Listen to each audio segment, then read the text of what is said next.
Ya, Assalamualaikum warahmatullahi wabarakatuh. Selamat datang di acara Amiko Podcast dengan saya Arif sebagai host dan ada dua teman saya yang akan menemani saya dalam acara ini yaitu ada Mbak Solihatun. Ya Mbak, mana mukanya Mbak? Mbak Solihatun. Iya, Kak. Udah. Ya, yang kedua ada Mbak Dwi Nugrohowati. Mbak Dwi. Halo. Ya, Mbak Solihatun dan Mbak Dwi ini sebagai moderator di acara kita hari ini. Dan di acara kita hari ini kita kedatangan bintang tamu yaitu ada Bapak Ferian Fauzi Abdullah yang bekerja sebagai career coach Business Placement Center and Informatics Lecturer. Ya, Bapak Firman. Bapak Ferian. Ferian, Masya Allah salah Bapak. Iya. Gugup Bapak soalnya. Oke, Iya, nggak Bapak. apa-apa, santai aja. Oke. Oke, dan selanjutnya sebagai narasumber ada dua teman kita dari mahasiswa kewirausahaan Amikom yaitu ada Mas Muhammad Prisma. Ya, Mas Muhammad Prisma. Halo Mas. Ya. Ya, dan satu lagi ada Mas Novansyah. Mas Novansyah. Halo Mas. Halo Mas. Halo. Ya. Nah, di podcast malam ini apa sih yang mau kita perbincangin? Nah, untuk itu ada Mbak Solihatun yang akan menjelasin apa yang akan kita perbincangin malam ini. Ya, selanjutnya Mbak Solihatun. Oke, Kak Arif. Ya, kali ini podcast kami bertemakan Know Yourself and Success in the Future. Lah, kali ini kita akan bahas tentang sukses itu apa sih? Maksudnya itu berawal dari mana itu sukses. Nah, kalau itu kita bisa mengenal diri kita sendiri tentunya. Nah, percuma kalau kita sukses tapi belum tahu ada mengenal diri kita sendiri, ya kedepannya pastinya akan pastinya akan kurang baik lah. Terus tema kali ini itu kita bisa ambil karena kami tahu sekarang ini tuh kayak pemuda-pemuda sekarang itu pengen sukses tapi kok belum tahu sifat diri sendirinya itu gimana. Nah, kali ini kita akan bahas itu satu persatu bersama narasumber kita, tentunya Pak Ferian, ya Pak. Terus kemudian saya akan beralih ke Mbak Dwi. Gimana Mbak Dwi?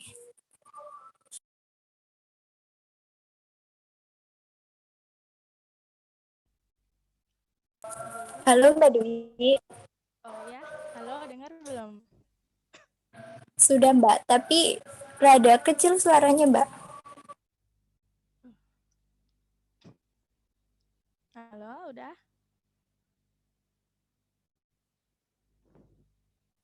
Sudah Mbak, yuk bisa dimulai.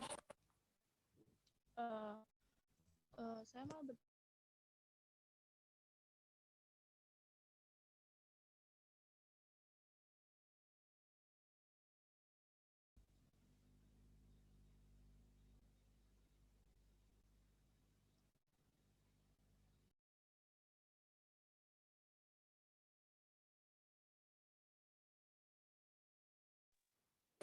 Halo Mbak Dwi.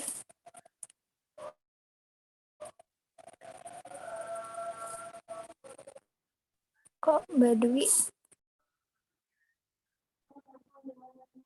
Mungkin Mbak Dwi-nya sedang gangguan sinyal, mungkin dilanjut aja. Halo? Halo Mbak Dwi. Halo, Pak. Ya, bisa lanjutkan Mbak Dwi. Sebentar.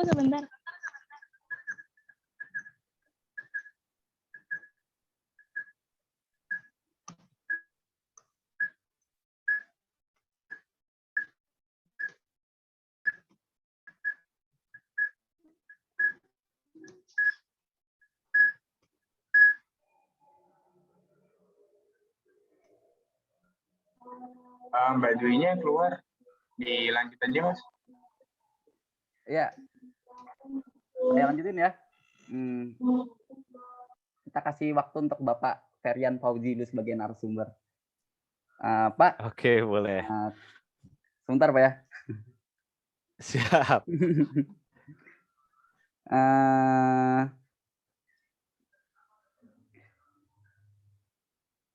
Dari tema kita kan Pak, apa tuh namanya? Apa sih yang harus kita kenali dari diri kita biar bisa sukses di masa depan, Pak? Apa yang harus kita kenali dari diri kita sendiri? Oke. Sebenarnya kalau kita ngomongin tentang sukses, tentunya kita nggak lepas dengan kita yang harus mengetahui, mengenal kemampuan diri, mengenal positif negatifnya diri, begitu ya. Sehingga nantinya ketika kita mendefinisikan kata sukses nih ya, Kak Arif, Kak Solihatun, dan teman-teman semuanya, itu jelas gitu ya. Nah, banyak nih anak muda zaman sekarang yang belum kenal dirinya nih. Ya, jadi untuk mengenal diri ini banyak banget caranya. Kalau mungkin di tempat teman-teman semuanya, di perkuliahan teman-teman semuanya, kalian disuruh tes psikotes misal, atau tes-tes apa namanya personality plus, atau MBTI, atau Riasek. Itu adalah beberapa tes-tes psikotes yang nanti bisa teman-teman semuanya lakukan, selesaikan soal-soalnya, kemudian teman-teman akan paling enggak ngerti nih, saya ini profilnya seperti apa? Apakah saya melankolis gitu ya? Apakah saya sanguin dan lain sebagainya kalau di personality plus gitu ya. Kalau di MBTI apakah kita ini seorang fighter atau kita ini seorang apa ya? Poet ya. Poetry itu adalah orang-orang yang suka art dan sebagainya. Kalau di Riasek, apakah kita ini orang-orang yang thinker atau kita ini orang-orang actor dan lain sebagainya? Karena banyak sekali. Nah, tentunya dengan kita ngerti ini, ya warna kita, kemudian nanti kita bisa paling enggak bikin target yang nanti kita bisa sebut itu adalah sebuah kesuksesan, gitu Kak Arif. Ya, jadi penting banget nih buat teman-teman semuanya untuk paling enggak ngerti gambaran diri, ya kemampuan diri, ya paling enggak ya profil kita itu seperti apa, who am I lah minimal ya. Nah, kemudian ketika sudah tahu, tentunya nanti teman-teman semuanya dalam membuat sebuah target sukses ya, dalam apa ya, mendeskripsikan kata sukses itu lebih jelas. Nah, contohnya benar Kak Arif nih. Kak Arif ada orang yang melankolis, orangnya analis banget nih, analytical banget ya. Nah, kemudian di situ cita-citanya pengen jadi PNS, misal, ya kan. Nah, eman-eman Kak, gitu ya. Seorang analis itu tentunya kerjaannya ya yang levelnya tinker banget nih, ya, dengan kesulitan pemikiran yang cukup kompleks. Karena dia orangnya perfeksionis, sedikit-sedikit dianalisis, gitu kan. Nah, itu biasanya kayak gitu. Orang melankolis ini kan kalau kalau jadi pacar ini agak susah ini ya, agak ribet nih, dikit-dikit melo ya. Biasanya kan ini gini, kalau kata-kata anak-anak itu melo orangnya. Ya kan? Dikit-dikit cemburu, dianalisis. Ini kok Kak Arif kayaknya dulu sukanya nanyain aku udah makan apa belum, kok tahu-tahu dia hilang ya kan. Padahal hilangnya sibuk dan sebagainya, dikira selingkuh lah macem-macem gitu ya, karena orangnya analis. Dikit-dikit dipikir pokoknya. Nah, dengan mengetahui kemampuan-kemampuan diri kita, dengan mengetahui gambaran diri kita, profil diri kita, tentunya kita lebih bisa menentukan jenjang karir, menentukan nanti kita mau jadi apa. Kalau di konteks teman-teman semua kewirausahaan, ya, apakah saya nanti cocok jadi entrepreneur secara langsung atau saya cocoknya kerja dulu ngikut sama orang untuk belajar, membentuk karakter dulu, baru nanti masuk ke entrepreneur dan sebagainya. Ini adalah salah satu apa namanya positifnya kalau teman-teman semuanya tahu banget, tahu tentang diri sendiri, tahu tentang gambaran diri, tahu kemampuan diri dan lain sebagainya. Cuman memang agak susah nih, susah-susah gampang teman-teman semuanya untuk ngerti diri sendiri gitu ya. Contohnya Kak Solihatun. Kalau ngelihat Kak Dwi Nugrohowati gitu, oh kalau ini contoh, nggak bukan real ya. Ini umumnya jiwa lambe turahnya keluar nih. Hello Kak Dwi mah alah ya gitu-gitu kan. Allah itu mah hello dan lain sebagainya. Tapi kadang-kadang kelemahan kita lupa gitu ya. Ya nggak sih? Ya kan? Wah, Kak Arif Allah gaya bener motornya itu pasti kredit ya kan. Padahal motor kita kredit pula kan. Nah, ini ya. Teman-teman semua kayak gitu ya, teman-teman semuanya. Ini kadang-kadang ketika kita itu judging ke orang lain, ya kan, itu lebih kelihatan tuh. Ya kan? Tapi kalau kita judging di diri kita sendiri, seperti apa diri kita, kemampuannya apa, kelebihannya apa, kekurangannya apa, kadang-kadang kita juga bingung, ya kan? Atau gini, yang paling sering nih biasanya kalau saya lagi coaching di karir, saya suruh tulis, Kanopan, coba tuliskan kekuranganmu. Oh, dia bisa nulis baik banget tuh, sampai 60 kekurangan. Suka ngorok, kalau tidur ngiler, umpamanya kan. Wah, kalau makan kemana-mana dan sebagainya. Wah, sampai 60.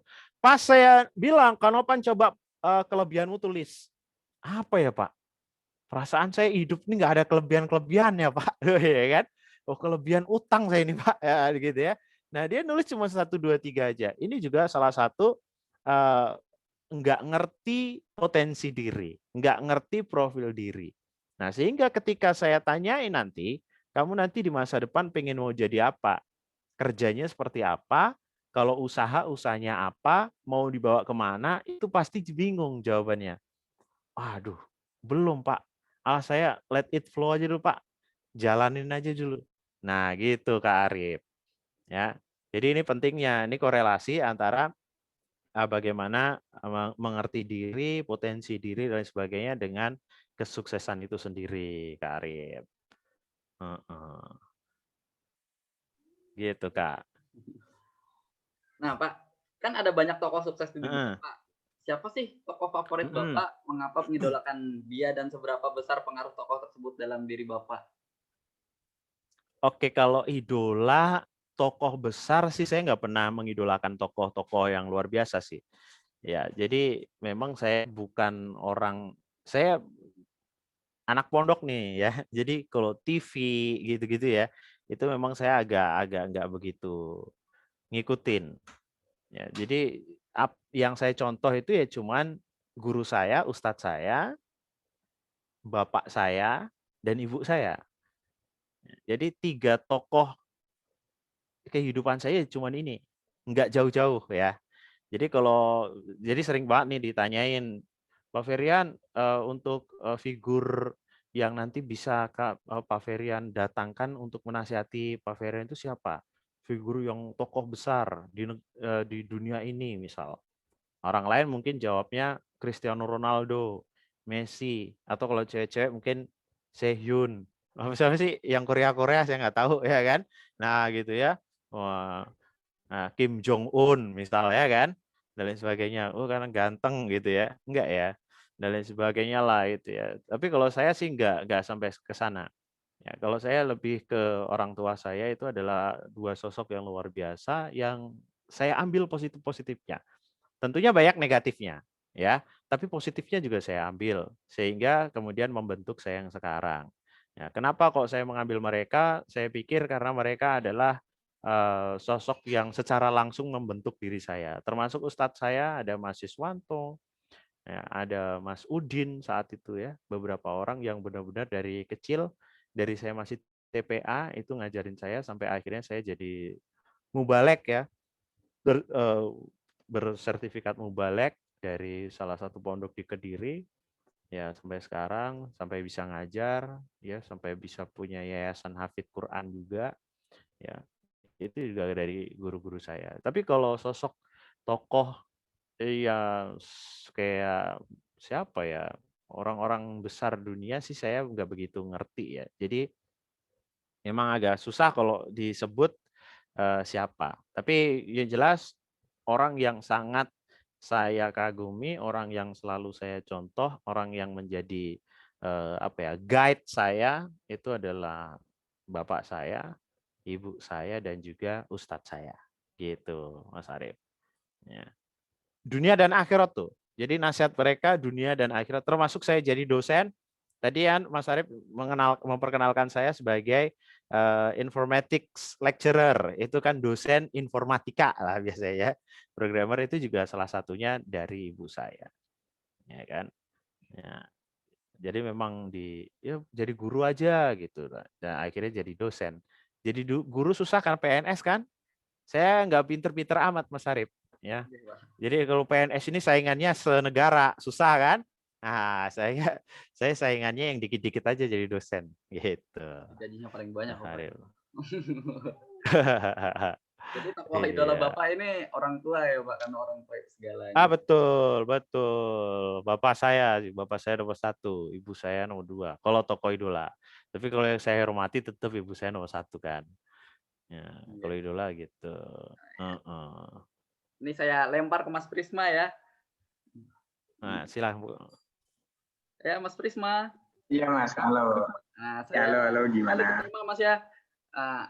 Apa sih Mas menurut Masnya apa tuh namanya? Bagaimana kita mengenali diri kita supaya kita bisa sukses Mas di masa depan? Menurut Mas Prisma tadi kan Bapak Ferian sudah memberikan penjelasannya kan. Kita penjelasan Mas Prisma kan berbeda-beda setiap orang. Ya, Mas Prisma, lanjutkan. Oke, jadi kalau menurut saya, definisi sukses itu bagaimana kita bisa meraih sesuatu yang kita impikan dengan cara kita sendiri.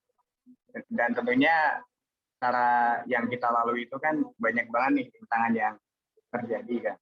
Nah, bagaimana kita bisa menyelesaikan rintangan itu yang disediakan oleh Tuhan untuk menyelesaikan apa yang kita impikan. Seperti itu.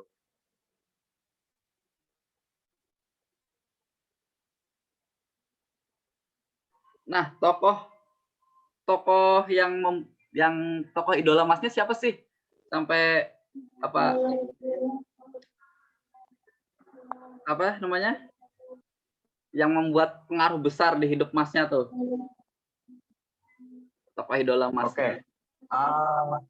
Tokoh idola saya sih ada dari subuh saya, yaitu dari guru studio foto yang udah berjalan. Namanya beliau adalah Suto Putra Aris. Dia dari Jakarta.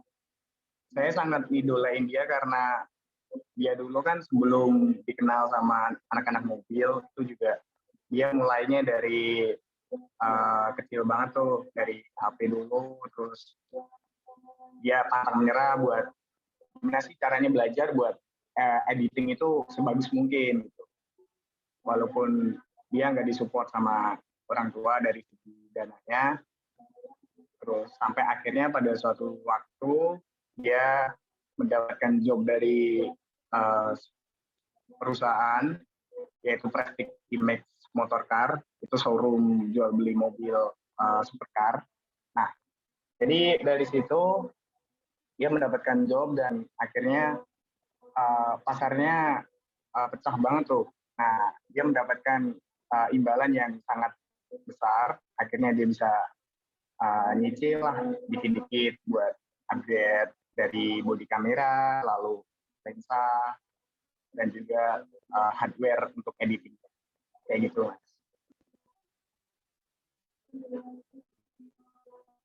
Ya, makasih lo Mas. Ya, untuk Mas Novansyah, saya mengulang lagi pertanyaan yang awal. Ya, Mas. Apa sih yang harus kita kenali dari diri kita agar kita bisa dapat sukses di masa depan, Mas? Menurut Masnya? Bagi saya definisi sukses itu ketika kita punya tujuan. Karena tanpa tujuan kita tidak akan bisa sukses. Itu, Mas. Halo? Bisa diulang, Mas? Gangguan tadi, Mas. Dengar nggak suara saya, Mas? Dengar. Sukses itu ketika kita fokus pada tujuan kita, Mas. Setiap Yes. orang itu harus punya tujuan. Dengan demikian kemungkinan kita bisa sukses saat berhasil mencapai tujuan. Tapi kalau tanpa ada antusias dalam untuk meraihnya, keberhasilan itu tidak akan bisa didapatkan. Itu, Mas. Oh iya. Kita lanjut ya. Ya, Mas. Pak Feryan, saya mau nanya lagi nih Pak. Oke. Boleh. Pak, apa sih yang Bapak ketahui tentang karisma dan inner beauty? Apakah keduanya merupakan sifat yang sudah ada dengan sendirinya atau dapat diusahakan? Bagaimana upaya masing-masing sekarang dalam membangkitkan inner beauty? Oke, inner beauty ya. Oke. Inner beauty ini kan berarti kecantikan dari dalam begitu ya. Nah, ini ahlinya sebenarnya Kak Solihatun sama Kak Dwi Nugrohowati nih. Kalau saya inner handsome gitu kan. Enggak ya. Jadi karisma lah bahasanya, kita karisma aja lah ya. Iya, kalau cowok inner beauty nanti gimana gitu ya, agak gimana gitu ya. Karisma sih ya. Jadi kalau menurut saya karisma ini memang ada bakatnya Kak Arika. Jadi ada orang-orang tertentu yang dia memiliki bakat untuk memancarkan energi positif. Pokoknya dia just be himself, be herself itu udah positif vibe gitu ya. Pernah nggak sih kalau nongkrong kemudian ada teman kita itu yang kalau nggak ada dia ini tongkrongan nggak seru gitu, nggak rame gitu ya, nggak asik lah pokoknya. Nah, itu dia punya karisma positif vibe istilahnya kalau kita bilang. Ya kan? Vibe-nya itu positif. Jadi kalau ada dia nih, apalagi kita mau jalan-jalan nih. Ayo jalan-jalan. Nah, si orang yang punya karisma positif ini dia bilang gini, aduh aku nggak bisa. Besok aja ya. Ah, ini satu kelas jadi nggak jadi jalan-jalan semua nih. Cuman karena dia gitu ya.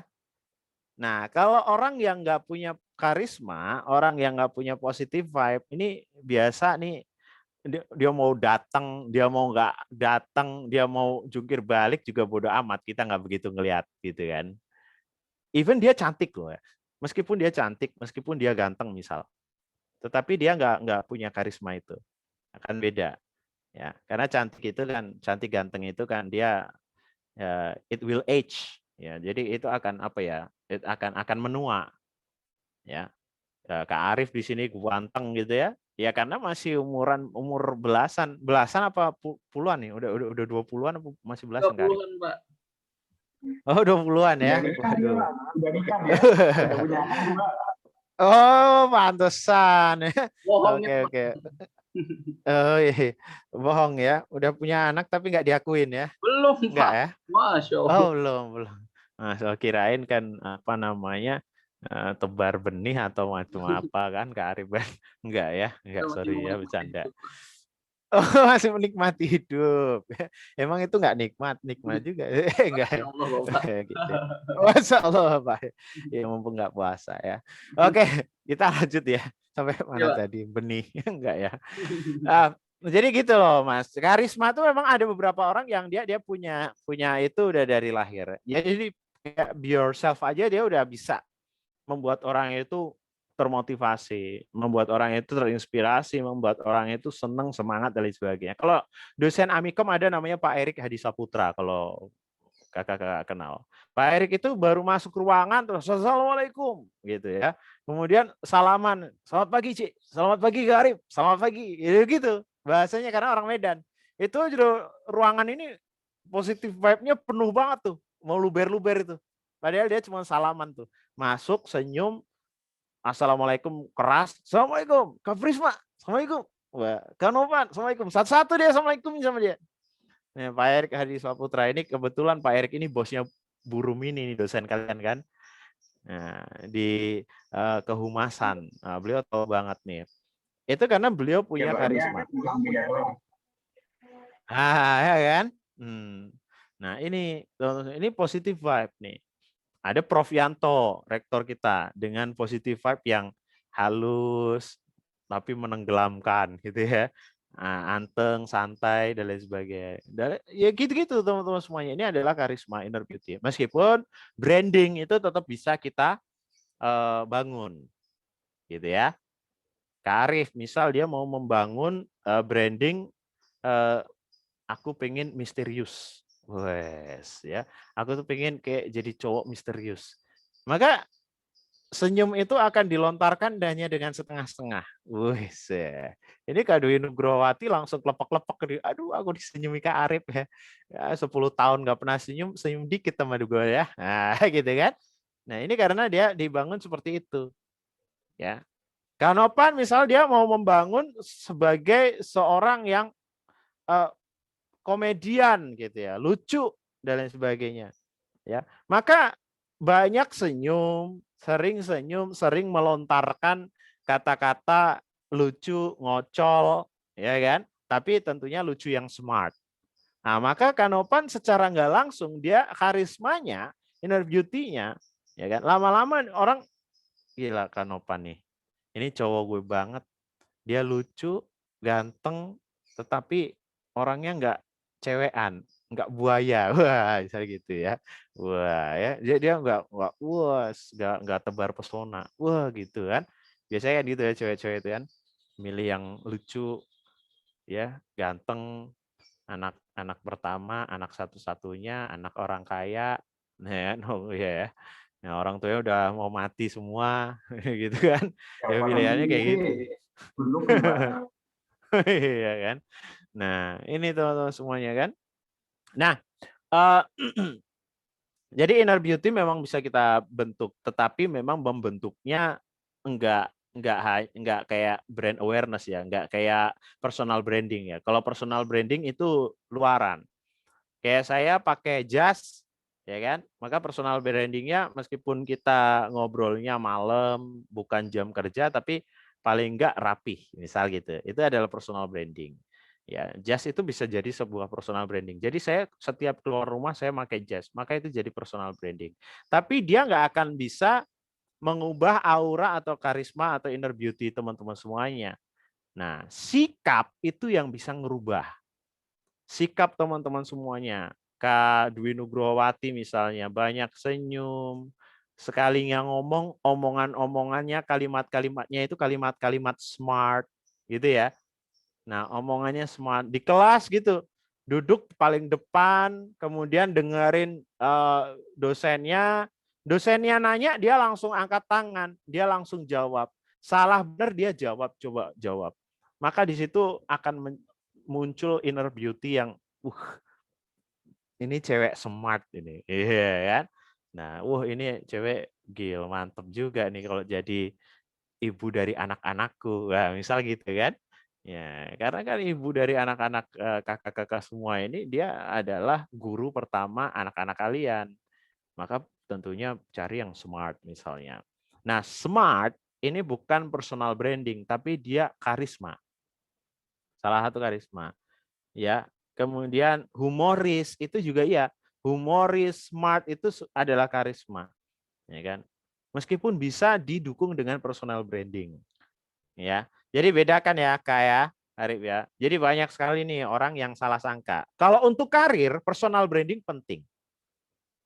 Tapi kalau untuk dosen, yang paling penting itu bukan personal brandingnya, tapi karismanya.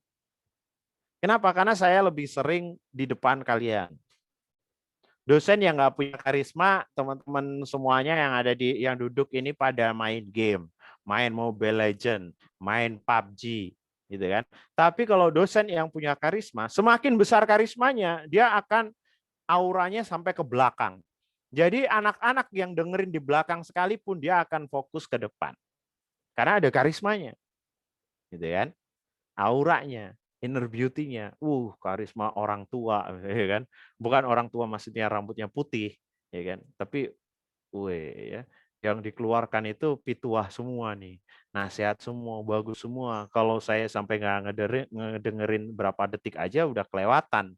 Eman-eman dan sebagainya kan? Ya kan? Nah, makanya dia akan dengerin karena ada karisma di situ. Kalau personal branding nanti bedanya gini. Maunya nih contohnya ada senior kalian itu namanya si Slayer kan yang main di PUBG itu. Dia main di Skylight Gaming kemarin juga ikut tuh. Nah, ketika Slayer ngomongin PUBG di depan kalian, kalian mendengarkan. Tetapi karena dia adalah seorang pro player yang gajinya cukup besar dan dia ngomongin sesuatu yang dia ahli di bidang itu. Tapi ketika dia sudah mulai ngomongin hal lain, ya, maka trust-nya hilang. Ini personal branding, ya kan? Tapi kalau aura, wibawa, ya, wibawa itu kan juga salah satu inner beauty kan. Wibawa, aura kalian, karisma itu nggak akan bisa, ya, ngomong apapun itulah, ya, ngomong apapun itulah, itu nanti teman-teman semuanya akan kebawa tuh. Yang tadi positive vibe juga termasuk di situ. Dia cuman ikut nongkrong aja nih, teman kalian cuman ikut nongkrong aja, dia nggak usah nimbrung apa-apa, itu udah semangat, ya kan? Apalagi dia ikut ngomong lah, ikut nyeplos, ikut apa, ya teman-teman semuanya jadi semangat, ya. Jadi teman-teman kalau pengen karismanya naik, teman-teman pengen auranya naik, inner beauty-nya naik, maka ya tentunya sikap, sifat, ya, dari dalam ini teman-teman semuanya harus diperbaiki juga. Kalau kata Pak Erik, ya kalau teman-teman pengen positive vibe, ya tentunya kalian harus sudah selesai dengan kalian sendiri. Ngerti ya maksudnya? Jadi kalian itu udah enggak pede lagi, ya kan? Kak Prisma masih enggak pede, enggak bisa dong dia positive vibe untuk mempengaruhi orang biar dia lepas dan sebagainya, gitu ya. Aku enggak pede, aku merasa hina, aku merasa bener nggak ya, aku ngerasa ini bener nggak ya, ini salah nggak ya, ini aku jangan-jangan, nah dan sebagainya. Ini namanya kita belum move on dengan diri kita sendiri. Tapi kalau kita udah pede, kita udah yakin dengan diri kita sendiri, kita udah tahu tadi ya, yang di awal tadi adalah bagaimana kita harus mengenal diri kita sendiri, kita tahu positif kita mana, kita tahu negatif kita di mana, maka kita optimalkan positif kita, itu namanya move on. Kita sudah move on dari diri kita sendiri, sehingga karisma itu akan positif terus. Ya, nah, maka memang it's a bit tricky, ya kan, untuk membuat sebuah inner beauty. Tapi mumpung kalian masih muda nih, masalah kalian nih kayak benang itu ruwet ya kalau masih muda. Ini silahkan kalian ambil satu-satu sampai akhirnya semuanya ya lurus kembali nih benang nih. Masalah satu-satu, kuliah selesain dulu. IPK 4 katanya ya. Siapa Kak Prisma bilang, bismillah IPK 4 katanya tadi kan. Oh ya. Nah, IPK 3, berapa lah, 4 dan sebagainya. Masalah sama pacar selesain. Ya kan? Masalah sama keuangan selesain. Masalah semuanya udah selesai, udah jelas nih. Semuanya udah jelas. Kalau kata Nopan tadi, kalau mau sukses harus punya target. Semua jalur ini ada jalur cinta, jalur kuliah, akademis, family, keluarga, semua udah ada targetnya masing-masing. Dan semua udah ada caranya untuk ke sana semua. Ya kan? Nah, ini teman-teman semuanya kalau sampai semuanya udah di ujung semua, ini namanya kalian sudah di fase aku udah move on dengan diriku sendiri, maka aku akan berguna untuk orang lain. Jadi bukan lagi bagaimana saya dibahagiakan, tapi bagaimana saya membahagiakan orang lain. Kalau sekarang kan pasti kalian gimana saya dibahagiakan dong, ya nggak? Kalau punya pacar pasti pacarnya, kamu tuh nggak ngertiin aku, nah ya kan? Nah, masih di level itu Ya, kalian. Iya, Pak. ngerti saya dong. Iya, karena masih muda kan, masih muda gitu. Ya kan, kamu tuh nggak tahu, nggak peka sama aku. Harusnya aku tuh udah giniin kamu. Kamu tuh harus giniin aku gitu kan. Nah, tapi nanti ada di masa ketika teman-teman semua udah move on dengan diri kalian sendiri, di mana aku udah nggak penting, aku udah bahagia dengan diriku sendiri, dengan keadaanku, maka bagaimana orang lain itu mendapatkan kebahagiaan yang sama dengan aku. Nah, itu karismamu itu luar biasa itu. Luar biasa. Kan? Aku sudah mentok nih. Pokoknya saya udah seneng, bahagia banget, luar biasa bagaimana orang lain itu bisa sebahagia aku. Yuk kita bantu bahagia dan sebagainya. Nah, nanti wibawamu akan keluar. Inner beauty yang luar biasa itu akan keluar. Ya kan? Kak Dwi Nugrohowati dia mungkin smart, tapi ketika temannya nanya, Kak Dwi ini gimana sih kok susah banget soalnya, tapi Kak Dwi pelit nih nggak mau ngajarin. Ah, dia nggak akan keluar karisma pinternya. Tapi kalau Kak Dwi misalnya, oh jadi ini gini Dek, ya kan? Ini gini Kak, wah diajarin lah itu, set dan sebagainya. Nah, maka karisma smartnya keluar. Kenapa? Karena dia udah nggak nganggep apa ya, ini adalah sebuah pertarungan. Kalau anak SMA kan gitu ya, mau dicontekin gitu kayak, jangan dong, aku udah belajar lama kamu, nah, gitu kan. Nah, nggak mau dicontekin, nggak mau ngajarin, biar apa? Biar jadi ranking 1 dia. Kan paling nyebai gitu ya, paling nyebelin itu kan teman-teman sekelas yang pinter-pinter ranking 1, 2, 3 kita minta ajarin, sombongnya setengah mati, ya kan? Karena dia belum move on dengan dirinya sendiri. Tapi kalau orang yang udah move on dengan dirinya sendiri, dia ranking 1, 2, 3, tapi dia mau ngajari temannya yang lain sampai benar-benar bisa. Gila tuh. Karismanya, inner beauty-nya keluar semua tuh. Dia udah baik, ngajarin orang, dan lain sebagainya. Dia udah nggak nganggep itu race. It's not a race for me. Kan? I've been a winner ya this whole time. Dia bilang gitu. Aku udah jadi pemenang selama ini tuh pemenangnya aku, ya aku udah selesai. Aku sekarang mau ngajak orang lain untuk jadi juara gitu. Ya kan? Kalau ada gambar itu, ya, saya pernah ngelihat gambar di Facebook itu ada cheetah di satu kotak, itu ada cheetah, kemudian yang lainnya itu anjing. Itu lomba anjing lari. Cheetahnya cuma duduk aja. Terus dia bilang, wah ngece aku ini, kan? Karena aku kalau ikut lari pasti menang, ngapain gitu ya. Nah, ini udah move on. Dia duduk aja. Yang lomba biar si anjing-anjing itu kan gitu kan. Nah, cuman kalau kita manusia dan enggak gitu juga ya kan. Tapi ya gitu. Ya, maksudnya adalah ketika kita udah move on dengan diri kita sendiri, kita udah tahu betul kualitas diri kita, kemudian kita udahlah aku udah selevel ini dan I have been the winner this whole time. So this is the time for me to get up and help people to be a winner just like me gitu kan. Jadi saya akan berdiri, saya akan bangun, dan saya akan mengajak orang lain untuk menjadi juara seperti saya. Ini hal-hal ini yang dilakukan oleh orang-orang besar semacam Pak Nadiem Makarim, Mas Menteri yang sekarang baru saja diangkat sama Pak Jokowi jadi Mendikbud Ristek Dikti kalau nggak salah. Wah, luar biasa itu ya. Nah, beliau karena sudah malang melintang jadi CEO-nya Gojek, udah luar biasa. Dia ngajak kita dengan program Kampus Merdeka untuk menciptakan Nadiem Makarim selanjutnya dari Indonesia.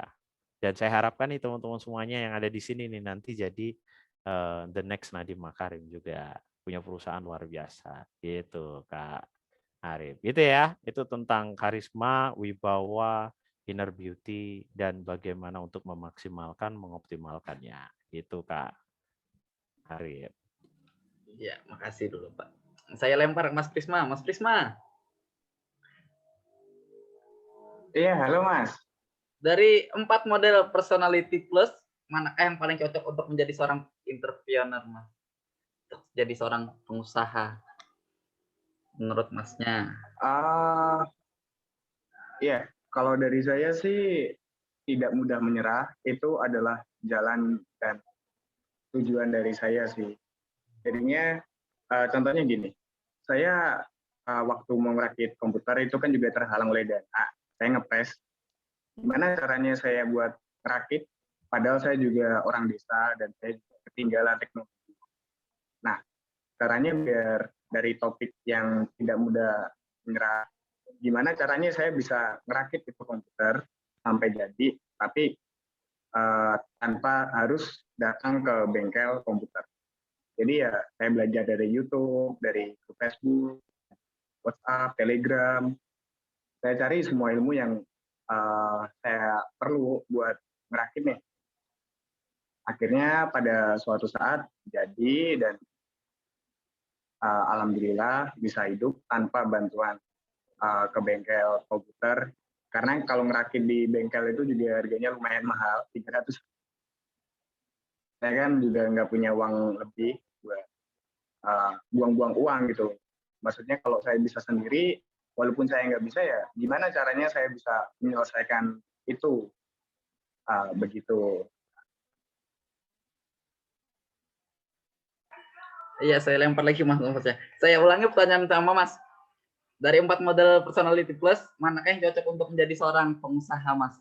Menurut Masnya. Tadi kan menurut Mas Prisma kayak gitu, ini menurut Mas Novansyah sebagai sumber kita di sini. Kalau menurut saya sendiri sih lebih ke pragmatis ya, orang yang cinta damai dan tidak mau mencari masalah sama orang lain. Karena saya lebih suka menghindar dari konflik-konflik gitu. Gitu, Mas.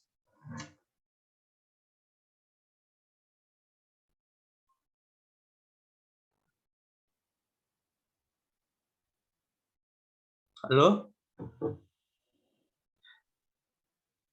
Masih mute, Mas Arif, masih mute kau. Oh iya, Masya Allah. Lupa Pak, nih Iya. kita malam ini Pak. Pak, anu dong Pak, apa berikan wejangan-wejangan Pak untuk pengusaha-pengusaha muda yang ada di Indonesia Pak. Karena kita kan mau Oh, anu nih. jadi pengusaha ya. Ya, wejangan dari Bapak untuk pengusaha-pengusaha muda. Oke, jadi gini kakak semuanya. Jadi banyak sekali kesalahan-kesalahan di luar sana menganggap bahwa pengusaha ini jiwa rebel. Pengusaha ini orang yang nggak mau diatur sama orang lain sehingga mending milih jadi pengusaha gitu kan ya. Nggak mau jadi karyawan saya. Wah, karyawan Iya, diatur-atur. kebanyakan kan gitu ya. Nah, ya kan? Wah, karyawan ini diatur-atur, ada jam kerjanya dan lain sebagainya. Ini sebenarnya salah kaprah, Kak. Ya kan? Karena saya juga punya perusahaan sampai sekarang juga. Jadi pengusaha itu bosnya malah lebih banyak. Kakak semuanya ya. Kalau kita jadi karyawan, bosnya cuma satu, bos kita aja itu di atas tuh. Ya kan? Yang jabatannya lebih atas daripada kita. Itu udah bos kita tuh. Tapi kalau teman-teman semuanya jadi pengusaha, bos kita itu every person that become our consumer. Semua konsumen teman-teman itu bos kalian. Itulah kenapa kalau pedagang cilok itu kadang-kadang manggil setiap yang beli di tempat dia, panggilannya bos. Bos, beli berapa bos? Beli berapa bos gitu ya. Ya, because semua orang yang beli di tempat dia itu adalah bos dia. Yang ngatur dia akan lebih banyak sekali. Makan hatinya akan lebih banyak gitu ya. Kemudian yang paling lebih salah kaprah lagi dia bilang gini. Orang-orang nih bilang gini. Orang pengusaha-pengusaha itu nggak mau terikat oleh jam kerja. Jam 8 sampai jam 5. Apaan itu? Ya kan? Apalagi nih teman-teman kalau yang masih muda tujuannya adalah untuk menghindari itu. Salah. Pengusaha itu kerjanya 24 hour kali 7. 24 jam kali 7. Bahkan teman-teman semuanya kalau mau jadi pengusaha yang benar-benar sukses, itu kadangkala, seringkali bahkan, itu akan mengorbankan keluarga. Kan? Jadi banyak sekali pengusaha-pengusaha yang kemudian keluarganya jadi korban. Pengusaha sukses-sukses tuh ya. Entah nanti anaknya mau narkoba lah, entah kemudian nanti rusaklah akhlaknya lah, entah cerai lah dan lain sebagainya. Kenapa? Karena memang pekerjaan menjadi pengusaha ini berat luar biasa. Ya kan? Ini tantangan teman-teman semuanya yang mau jadi entrepreneur. Gitu ya. Tetapi sekali lagi nih ya, tetapi itu semuanya kan negatifnya nih ya. Tetapi menjadi entrepreneur, kalau kata Prof. Yanto, itu adalah satu pengamalan yang luar biasa. Kenapa? Karena Anda nggak hanya menghidupi Anda dan keluarga Anda, tetapi Anda menghidupi seluruh karyawan Anda, seluruh anak istri karyawan Anda, dan semua anak turun ke bawah, yang tentunya luar biasa pahalanya. So it's bigger than yourself. Untuk menjadi karyawan, kalian hanya berpikir bagaimana saya dapat gaji tiap bulan, ya kan? Yang penting perut saya kenyang, anak istri kenyang, selesai masalah. Ya enggak? Ya, ketika teman-teman semua mau jadi karyawan kayak gitu, iya. Tapi ketika kalian menjadi seorang entrepreneur, it's bigger than yourself, even it's bigger than your family, your own family. Jadi perusahaan Anda, nasib orang-orang yang ada di dalam perusahaan Anda, nasib orang-orang yang menggantungkan hidupnya pada Anda, itu akan lebih penting dibandingkan diri Anda, bahkan kadang-kadang lebih penting daripada keluarga Anda. Dan ini pahalanya luar biasa. Ya kan? Dan ini pahalanya dahsyat sekali. Enggak cuma pahala sih ya. Ketika doa banyak orang itu ya, karyawan kalian semuanya mendoakan kalian, mendoakan perusahaan yang bagus, dan voila, akhirnya jadilah Universitas Amikom Yogyakarta. Prof Yanto memulai dengan hanya ngontrak, ya, hanya ngontrak, bahkan ngontraknya 2 tahun pun ngutang, ya kan? Itu hutang, dan dalam waktu 24 tahun sudah menjadi sebesar ini Universitas Amikom Yogyakarta, di mana saya juga ngajar di sini. Saya juga kuliah. Saya S1, S2 semuanya di Amikom. Ya, jadi dan saya juga full beasiswa di Amikom, dibiayai sama Amikom. Teman-teman. Dan ini luar biasa. Ya kan? Ini salah satu yang mungkin teman-teman semuanya bisa contoh bagaimana perjuangan Amikom, ya, from zero to hero benar-benar. Kalau banyak orang mengatakan, ya Pak Nadiem, iyalah Pak Nadiem karena bapaknya orang kaya. Siapa lagi? Ya, pokoknya itulah orang kaya itu. Ya iyalah, dia kan Khairul Tanjung misalnya. Ya iyalah, keluarganya kan dia punya modal dan sebagainya. Tapi Prof Yanto berbeda. Prof Yanto dari yatim piatu, beliau mendirikan perusahaan sendiri, ya kan, berjuang. Dan ini kalau nggak tahu kalian pernah dengar atau enggak, teman-teman semuanya, beliau itu sampai listrik rumahnya itu pernah diputus saking nggak punya uangnya, dipakai untuk modal Amikom. Dan bahkan mas kawin Prof Yanto yang diberikan Prof Yanto kepada Bu Anissa, istrinya Prof Yanto, itu sudah dijual hanya untuk menutup utang mendirikan mendirikan Universitas Amikom. Dulu masih Amikom. Jadi udah nggak ada mas kawinnya. So kata orang-orang, di balik orang yang hebat itu pasti ada wanita yang hebat. Di balik lelaki yang hebat itu pasti ada wanita yang hebat, gitu ya. Itu benar terjadi, gitu ya. Nah, ini buat teman-teman semuanya, jangan salah kaprah. Saya ini orangnya nggak suka jam kerja, maka saya jadi pengusaha. Saya ini nggak suka diatur orang. Maka ini yang biasanya membuat pengusaha muda kemudian patah semangat, depresi, ya, dan lain sebagainya. Karena dari awal udah salah. Ya. Bahkan seorang pengusaha itu kerjanya bisa jadi 24 jam. Dari saya ini programmer juga, jadi malam waktu itu saya sampai tensinya tinggi 160, itu masih muda waktu itu. Ya, dari pagi sampai siang itu di kantor, malamnya saya harus ngoding untuk project, ya, dan lain sebagainya. Itu saya lakukan bertahun-tahun, dan akhirnya saya sampai sekarang ini, saya kalau sekarang udah nggak ngoding lagi karena sudah punya programmer sendiri di CV Senada Digital Solusindo. Nanti teman-teman semuanya akan sampai ke sana, gitu. So, jangan sampai salah kaprah ya, Kak Arif, ya, nanti tujuannya ke sana sehingga nanti ketika ternyata kok berat, ternyata kok makan hati nih jadi pengusaha, susah ya karena tujuannya udah salah. Tapi ketika tujuannya it's bigger than yourself, kamu nggak hanya memikirkan dirimu sendiri, tapi nanti ke depannya kamu akan menjadi tulang punggung dari banyak keluarga yang ada di Indonesia, membuka lapangan pekerjaan. Ini yang luar biasa, yang hanya bisa diemban oleh orang-orang tertentu. Enggak semua orang bisa jadi pengusaha. Ya, kalau semua orang bisa jadi pengusaha, saya yakin semua orang pengen jadi pengusaha. Duitnya banyak, ya kan? Ya, duit yang ngatur kalian sendiri kan. Tetapi enggak semua orang bisa jadi pengusaha. Maka teman-teman kuliah di kewirausahaan ini luar biasa, diajar oleh para pengusaha, diajar oleh para praktisi. Pokoknya saya pikir ini salah satu prodi yang membawa secerca harapan untuk Indonesia di masa depan. Dan saya doakan teman-teman semuanya yang ada di kewirausahaan, terutama yang ada di sini, menjadi entrepreneur-entrepreneur yang berhati tadi itu ya, berhati lembut kata Kak Novansyah ya, ya pengertian, peka dengan bawahannya, dan sukses semuanya sesuai dengan target kalian masing-masing. Amin ya robbal alamin. Gitu Kak Arif.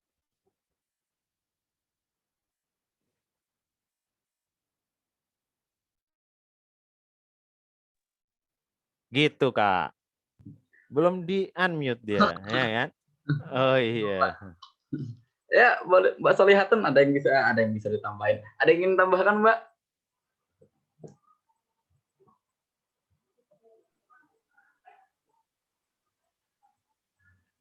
Mbak Solihatun? Oke.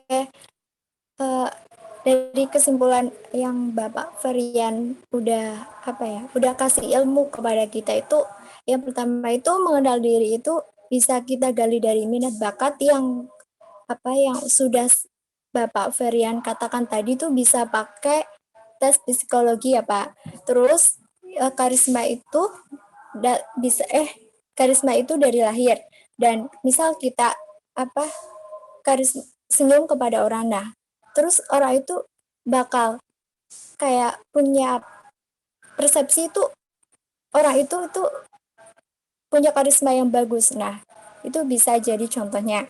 Terus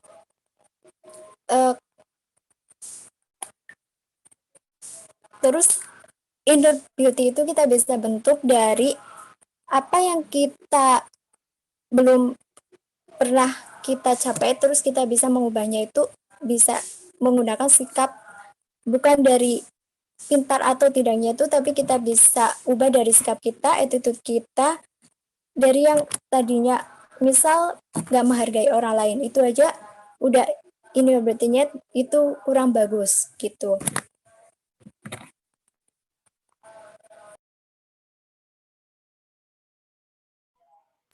Iya, Mbak. Bisa dilanjut dan Nah, ada satu udah lagi itu aja dari kesimpulan.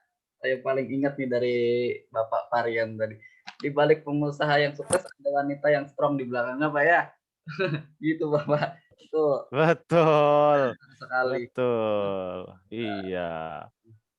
Karena jadi pengusaha itu berat, Kak. Iya, jadi pengusaha itu berat. Jadi butuh dukungan dari keluarga, terutama istri. Iya. Gitu. Nanti bisa belajar, Pak. Belajar tempat bapaknya nih, ilmunya luas sekali. Misi Pak Rian. Ya.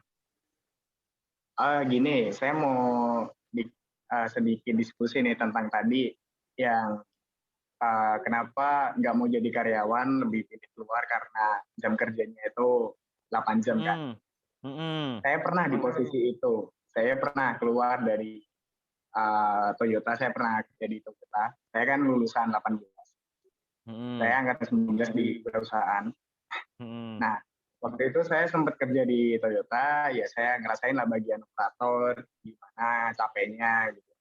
Ya walaupun bayarannya udah pasti nih, kan setiap bulannya 7 ke 8 juta, udah pasti UMR daerah Bekasi kan segitu. Saya waktu itu juga mikir, kok gue kerja di sini ya, kok saya kerja di sini 8 jam nih, capek juga, kadang lemburan. Ya emang duitnya juga setelah 9 jutaan kan juga lumayan besar tuh. Waktu itu juga daripada saya cuma jadi bawaan mulu, mendingan saya sit out buat keluar dulu. Saya mau kuliah, saya mau nyari ilmu lagi dan juga nyari title. Lalu saya bikin usaha saya itu yang studio foto. Walaupun sekarang sedang vakum sih karena corona ini juga. Nah, waktu itu juga saya mikir, daripada saya kerja 9 jam, 8 jam, belum lagi lemburan, mendingan saya keluar, saya bikin bisnis yang sesuai sama passion saya di bidang desain dan editing tadi. Ya emang ini kerjanya lebih berat sih Pak daripada kita kerja di karyawan gitu. Gimana caranya kita itu bisa menarik pelanggan terus gitu. Jadi biar pelanggan itu nggak sampai lari gitu. Gimana caranya kita buat mempertahankan pelanggan tetapnya itu, lalu gimana caranya kita itu bisa move on dari, misalkan kita ngedit poster cuma gitu doang. Misalnya pakai pertamanya itu pakai aplikasi HP, ada Pixar, ada Pixar Pro. Nah, pas saya beralih ke Adobe Illustrator atau pakai Photoshop itu kan juga kita harus ngikutin tren. Kalau kita nggak ganti software kan juga ketinggalan gitu. Oke. Ya emang Pak, Yang, lebih berat Pak. ya, yang pertama Kak Prisma nih ya, saya pengen meluruskan nih. Berarti Kak Prisma ini sebenarnya sekarang belum entrepreneur, tapi istilahnya gini, self-employed, gitu Kak Prisma. Ya. Iya, itu apa Pak? Ya, freelance kan. Jadi kamu masih kayak Oh iya, ngerjain proyek orang iya. gitu kan. Nah, namanya self-employed. Nah, jadi belum entrepreneur ini. Nah, entrepreneur itu kayak saya punya beberapa programmer, saya punya 2 desainer yang mereka ngerjain proyek untuk saya gitu. Nah, ini levelnya udah di entrepreneur, Kak Prisma. Meskipun self-employment itu kalau di tracer study itu levelnya sudah sama dengan entrepreneur levelnya, gitu ya. Karena kamu kan nggak kerja untuk satu bos saja, tapi banyak bos, gitu kan? Iya, Siapa benar. yang ngasih project, kan? Siapa yang ngasih project ya itu bosmu, gitu kan? Nah, ya entrepreneur kan juga gitu. Siapa yang beli di tempat kita, ya itu bosku, gitu kan? Iya, benar. Iya benar ya. Jadi levelnya gitu kalau di tracer study ini. Ini yang perlu saya luruskan. Nah, kalau self employment itu jelas lebih berat, jauh lebih berat kerjaannya daripada kalau kamu jadi karyawan. Gitu. Karena self employment itu based on target. Sih. Dan itu seringkali dikerjain sama kamu sendiri. Gitu kan? Iya, benar Pak. Sehingga kalau kamu pengen dapat duit banyak, tentunya harus ngerjain pekerjaan yang banyak juga. Nah, benar. Nah, maka Kak Prisma sekarang kalau nanti udah punya project yang banyak, Kak Prisma jadi berubah, upgrade nih jadi entrepreneur. Bayar orang yang sudah update, yang sudah punya skill Photoshop, Corel, dan lain sebagainya, ya kan? Kemudian kamu ngambil sebagian aja tuh dari nih harga proyeknya adalah 10 juta. Kamu ambil aja tuh 1 juta, 9 juta kasih ke desainermu. Kamu nggak ngapa-ngapain, kamu hanya sebagai broker. Ya kan? Tapi Oke, tapi saya seakan-akan juga pernah kayak gitu. Nah, kalau yang udah kayak gitu, itu jatuhnya udah jadi entrepreneur nanti. Ya. Oke, jadi Terutama saya lagi channel ya. Nah, levelmu kalau udah update itu kayak gitu nanti. Ya kan? Nah, memang untuk membangun itu channel tadi itu berat, luar biasa. Kan? Ya, berat, susah, lama, membutuhkan waktu, it takes time lah. Ya kan? Tapi nanti kalau channelnya udah terbentuk, jaringannya udah terbentuk, nanti untuk menjadi seorang entrepreneur itu akan lebih mudah. Saya dulu pernah nanya sama mentor saya, Pak, saya itu sama-sama usaha di bidang A dengan perusahaan sebelah. Perusahaan sebelah ini kok sukses? Ya, udah besar. Perusahaan saya ecek-ecek terus ini kan gitu ya. Kemudian sama mentor saya bilang, mereka kerjanya dari jam berapa sampai jam berapa, Mas? Dari jam 8 sampai jam 4 sore. Oke, punyamu kerja dari jam 7 sampai jam 8 malam. Loh, kok gitu, Pak? Padahal skill kita sama. Tapi kok keberuntungannya mereka lebih tinggi, Pak? Ya itulah, untuk mengimbangi keberuntungannya mereka, kamu kerjanya harus lebih keras. Karena hidup itu nggak adil. Dia bilang gitu, Kak. Ya kan? Jadi memang untuk menjadi entrepreneur itu berat. Kadang-kadang lebih berat. Kak Prisma dengan Kak Novansyah sama-sama desain nih misalnya. Kak Novansyah nggak ngapa-ngapain. Wah, jaringannya udah jadi, tahu tiba-tiba banyak orang yang hubungi minta dan lain sebagainya dia jaring. Kak Prisma harus berusaha ngalur ngidul, ngetan ngulon. Ya kan? Menghubungi sana sini dan lain sebagainya baru jaringannya jadi, baru bisa jadi entrepreneur. Gitu. Nah, kalau tadi untuk maintenance konsumen biar nggak lari dan lain sebagainya. Ini udah technical banget. Nih nanti kita akan bahas di e-business nih Kak Risma. Nggak bisa saya bahas di sini.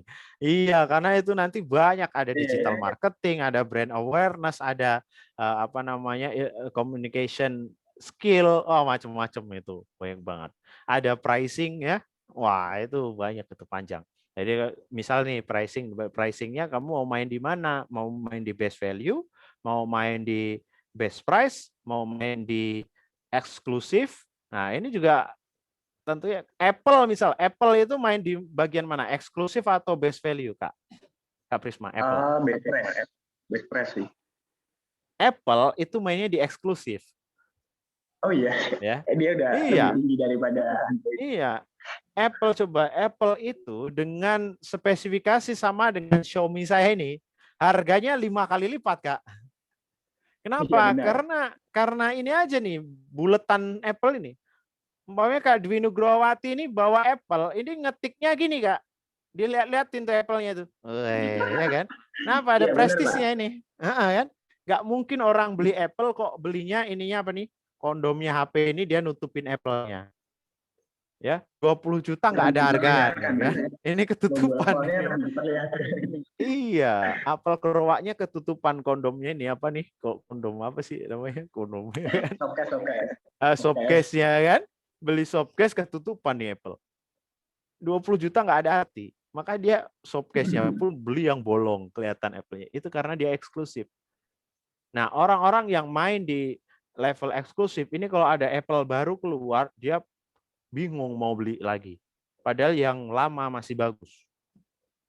Nah, ini kalau kalian ngambil strategi eksklusif price. Ada orang ngambil Xiaomi ini namanya dia best value. Adalah bagaimana dia kasih harga terbaik, terendah dengan spesifikasi tertinggi. Itu namanya best value. Kan? Makanya susah banget kalian kalau mengeluarkan barang baru kemudian menggunakan strategi best value. Susah. Nah, ya, modalnya harus gede, Pak. Iya, karena bawahnya udah ada Xiaomi, atasnya udah ada iPhone. Mainnya HP-HP baru itu di tengah-tengahnya itu. Kayak Oppo, Vivo itu di tengah-tengahnya itu. Samsung bahkan itu di tengah-tengah itu. Ya kan? Yang berani naik kan waktu itu Huawei. Itu aja dibantai habis sama Amerika. Kalah. Ya kan? Nah, kalau ini kan ini praktikal banget, Kak. Ini panjang nih. Ini baru kita ngomongin tentang harga nih. Belum nanti komunikasi dan lain sebagainya, internet, digital dan lain sebagainya ya. Panjang nanti Kak Prisma ya. Nanti kita di perkuliahan e-business atau e-commerce lah kita bahas. Gitu. Makanya masuk kuliah terus nanti ngerti kok. Ya. Oke. Ya, Pak, kalau nggak banyak project, Pak. Oh, gitu ya. Siap. Oke, gitu. Ya. Apa ada lagi Mas Prisma? Ya, menambahin. Saya sempat nemu postingan sih. Misalkan di suatu rumah sakit lah ya, ada seorang customer service, yaitu misalnya jago ngedit nih. Nah, suatu saat dia itu disuruh buat project saat acara ulang tahun rumah sakit itu. Nah, dari waktu ke waktu kok usahanya dia itu nggak dikasih apresiasi dari pihak rumah sakit. Ada suatu komenan yang bilang, membrandingkan diri itu juga perlu, tapi kita juga harus tahu batasan untuk defend dari diri kita sendiri. Jadi nggak semuanya itu kita harus membrandingkan diri, saya bisa ini nih, biasa aja yang ngerjain. Nggak semuanya itu harus di brandingin, jadi cukup diam, tapi bisa. Saya juga masih belajar itu sih. Oke. Kalau nasihatnya Bu Palupi, salah satu coach karir di Amikom, dia bilang gini, kerja gue golek duit, orang golek rai, jare gitu ya kan. Ini nasihatnya dia ini sama kerja gue golek duit, orang golek rai, orang golek pahala, nek golek pahala ngibadah. Loh, itu dia nasihatnya dia. Jadi kerja itu ya nyari duit dong, ya kan? Bukan nyari muka. Ya. Makanya tadi personal branding ini kan sebenarnya juga nyari muka ya. Tapi tentunya dengan tujuan duit lagi, karena kita kerja. Itu udah Kak Prisma ya. Nah, Iya, Pak. bukan juga nyari pahala, ya kan? Meskipun nanti ada nilai pahalanya ketika kita jadi entrepreneur, kita jadi pekerja, tapi tetap nanti tujuan bekerja itu kan ujung-ujungnya duit, gitu ya. Kalau nyari Iya, ya. pahala Udah pasti itu ibadahnya, gitu kan? Itu nasihatnya Bu Palupi itu, coach karir di Amikom ya. Yang paling dia kalau nasihat itu tentang karir, dia adalah yang paling apa ya? Iya pokoknya nggak pakai filsafat tapi benar gitu ya kan. Itu kan nggak pakai kalimat-kalimat yang panjang tapi benar. Ya itu boleh ya kan, salah satu yang disampaikan sama Kak Prisma tadi. Gitu. Iya, tapi kalau yang tadi apakah salah juga, Pak? Kalau kita itu membrandingin diri di suatu pekerjaan kayak gitu. Boleh. Tapi tetap ada tujuannya untuk karir, untuk jenjang karirmu dong. Ya, untuk jenjang karirmu. Jadi memang ada tujuannya. Jadi ya cari muka itu boleh, tapi tujuannya adalah bagaimana nanti kamu dapat apresiasi, dapat kenaikan jabatan, gitu loh Kak Abis. Kalau ternyata Iya, kamu Pak. nggak diapresiasi, ya nggak ada apresiasi sama sekali, nggak ada jenjang karir di sana, ya ngapain? Ya kan? Iya, jadi budak korporat kalau kata adik saya itu, ya kan? Gitu. Iya, Pak. Oke, itu ya.